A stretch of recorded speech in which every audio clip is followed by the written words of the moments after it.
Hey, welcome to Fiddler's Ranch. Today we've got something special for you, and if you probably saw the screenshot or the snapshot at the beginning of the video, you probably already know what it is.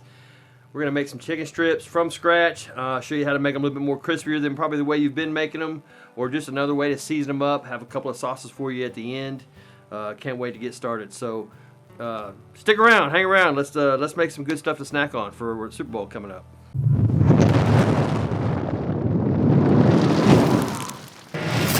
Be sure to follow me on my 35 different social medias. I got Instagram, I got Facebook and Twitter and TikTok, the original, www.FidlersRanch.com. Let's see, Twitter and Instagram and all of them. Just follow me on all of them. And if you find one that I'm not, you let me know and I'll get on that one too. All right?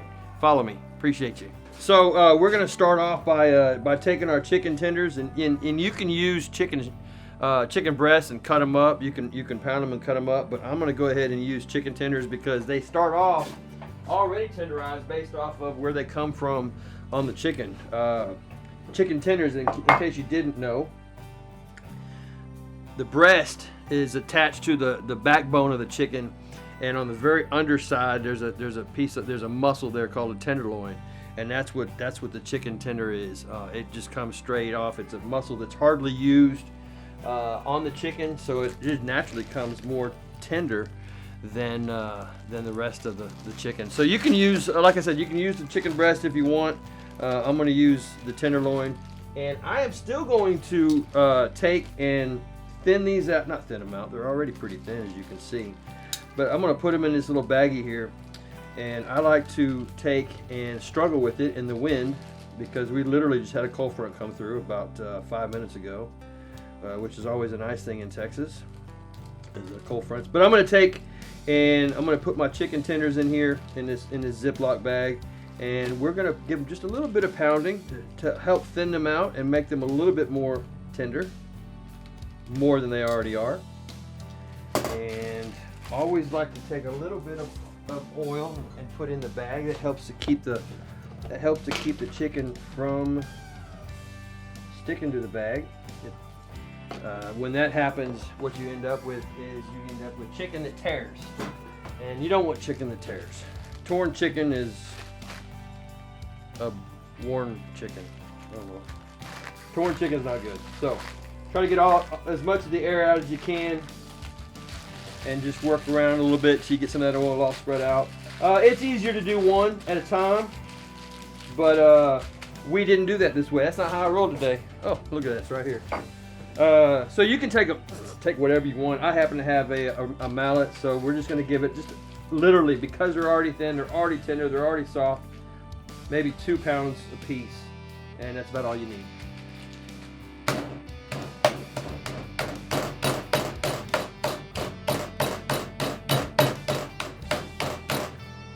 I said 2 pounds a piece, didn't I? That made about 30 chicken strips, I think, that might be in there, which I don't think is the case.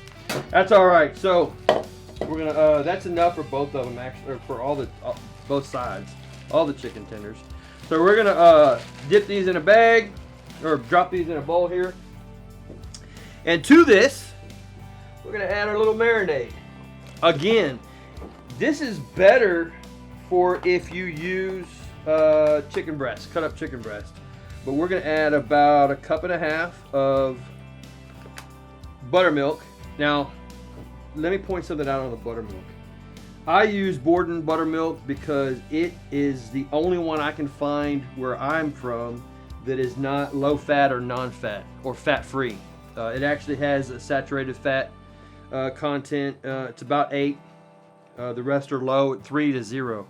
If fat's flavor, you want the buttermilk to have fat. So we're going to use that. And then we're going to take about a teaspoon or so of salt. I use Kosher Salt because that's what you're supposed to use. About a tablespoon or so of white pepper. A lot of people, look at that, blowing around in the wind like that. A lot of people don't like the white pepper. I'm a fan of it. So I use it, and people eat my food and they love it. So, and then about a tablespoon or so of garlic powder, and we're just going to mix that up. Probably should have used, well, I'm not going to use my hands on this. No. Make sure all the chicken is separated out so it can all contact the buttermilk. And you want to set that in your fridge. Let that sit for, anywhere from 30 minutes minimum to 3 or 4 hours. You could even go as far as overnight. But the buttermilk's going to help break down the chicken and make it even more tender. And we're going to get some chicken tenders that are going to just fall apart as soon as you look at them. So can't wait to get that back. So, all right. Okay, so let's go ahead, and we've had these chicken tenders in here for about 4 hours in the fridge. So we're just going to go ahead and use the wet hand, dry hand method. Another little trick that will help you with your breading is to, once you cover all of the breading, here, come over here and get this. Once you cover your breading, then give it a good press and then shake off before you bring it out. And that makes sure that the breading gets all over and is really adheres to the chicken strip. And you can see those are coming out really nice. It's almost like I need to just open up a restaurant and call it Fiddy's, I don't know, something. Fiddy's food. Hey, there you go. Not a bad idea. So, making a little bit of mess, but I think that's what you're supposed to do whenever you fry food. There's so many different ways that you can season the flour. I mean, I think I've probably gone 15, 20 times straight where I've breaded it differently every time. And it's never been bad. You really can't go wrong with it. I mean, we sit here and I try to show you, hey, this is how you can do it. I like the way I'm doing it. But if you have it where you already bread your chicken one way, by all means, go with it. Go with what you or your family are used to. Go with what y'all like. Because at the end of the day, we're doing the show to get you to make something different, number one, than what you normally make at home. Because I've said this before, most families have about 7 or 8 meals that they eat on a daily basis at home, and then they go out and they buy something different. They buy something that they could make at home if they just knew how, or if they just knew how cheap it was. A lot of times there's those meals that you go out to eat, and I probably should have these separated, but I don't. As long as the chicken tender police don't come by, I think we'll be all right. A lot of people don't realize that expensive meal that you just ate out costs a lot cheaper than you think. So we're going to be starting a podcast soon where I'm going to talk about the cost of the meal and cost of the strips that we're making, cost of the proteins that we're cooking, and get you to understand how cheap it is to buy it and make it at home. And oftentimes it's far better at home than it is at the restaurant. So hang out with us and let's see how this ends. All right, folks, so one of the things that I strongly encourage that you have in your kitchen is one of these little infrared thermometer. They are so handy to check for how hot your water is, how hot your oil is, how hot the pan is. It doesn't do a very good job of checking the internal temperature, but I bet they're working on that. No, get it at Amazon. You can get them anywhere from 15 to 80 bucks. So I can use it from here, and I can check 3 feet away, and my oil is at 300. Well, no, it should be. No, it's about 3.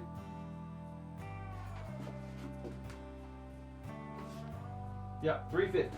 350, which is what we need. So some people will take their chicken strips or the chicken nugget or the fried chicken, however they want to do it, and they'll double bread it, and they'll do the dredge, they'll do the wet and then the dry and then the wet and then the dry.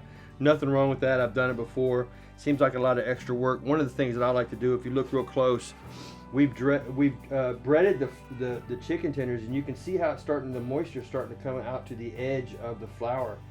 So that gives you opportunity to put this back in the flour and just go ahead and add another small layer, thin layer of flour breading to what's already here without having to re-dredge in the wet. So we'll do that, and we'll put this in our oil.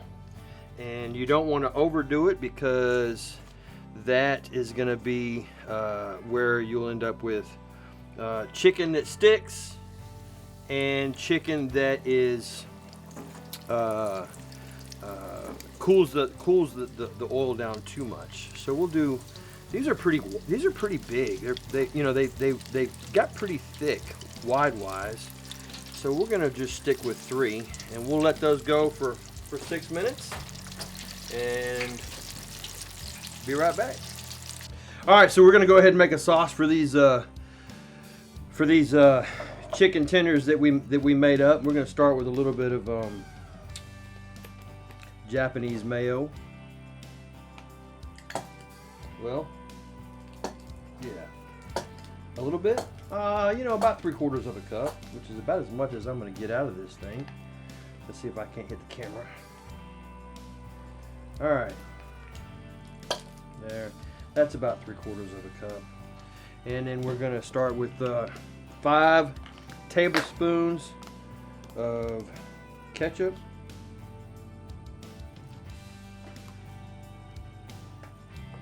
And that's gonna be about 1, 2, 3, 4, 5.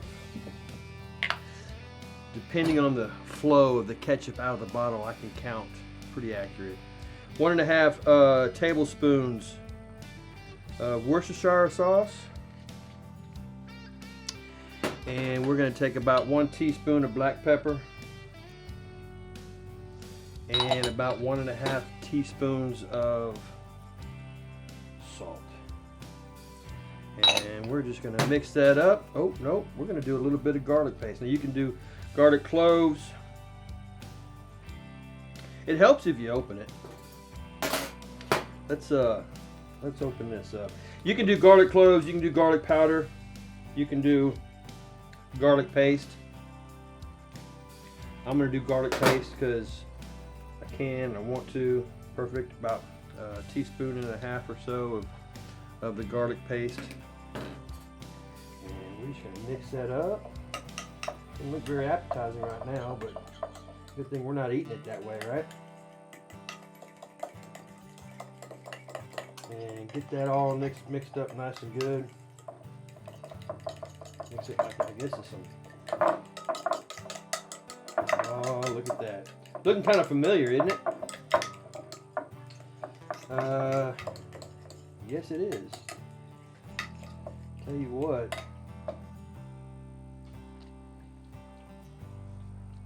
Holy cow. That's good. That's real good.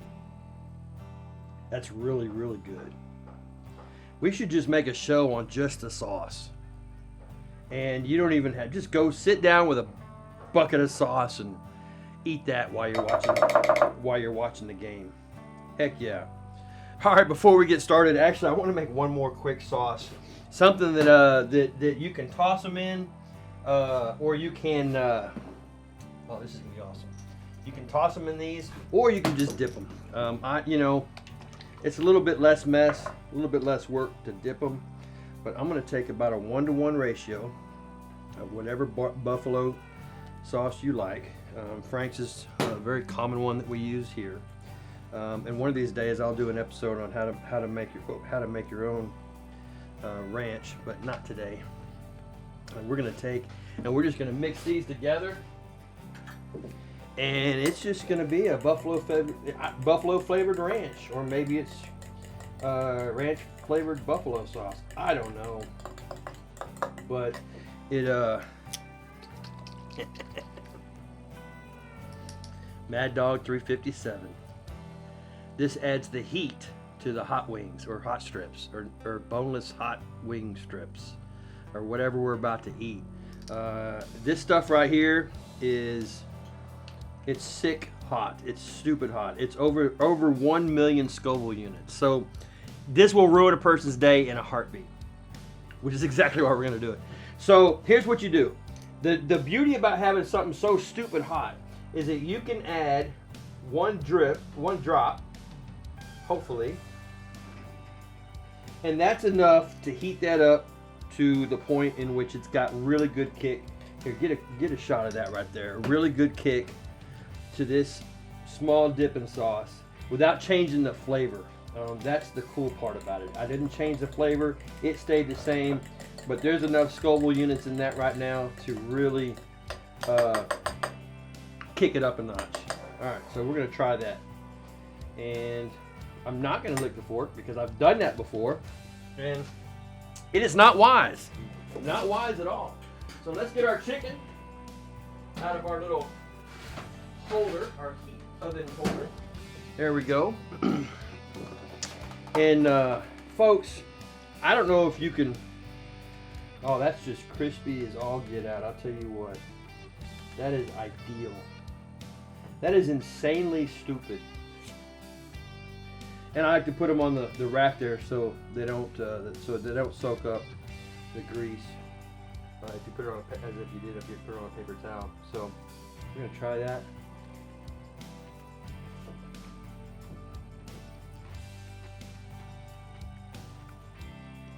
That's just crazy. Folks, it's amazing. The crunch, the tenderness. Yeah, I need it. This is crazy. Now, this is going to be crazier.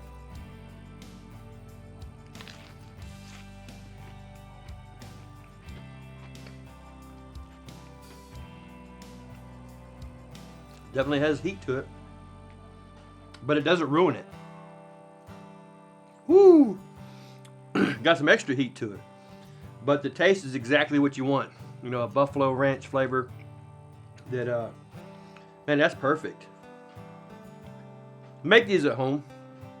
Add some cornstarch to your flour dredge to make it crispy. Make your sauce from home. Make this or make something else, or just open up a bottle if that's what you like to do. Or sauce, nothing else. And enjoy making something that shouldn't cost $13 for 3 plus fries and a 20-cent drink. There's so much cheaper to make it home. And check out the podcast because I'm going to go over the breakdown of the cost in the podcast. So have a good night. Thanks for joining with me. Subscribe. Hit the subscribe button. Hit the notification bell. So it will notify you when as I do start to get more and more videos out now that part of my sport athletic season is over. I can have more time to do stuff like this for you. So thanks for joining me and have a good night.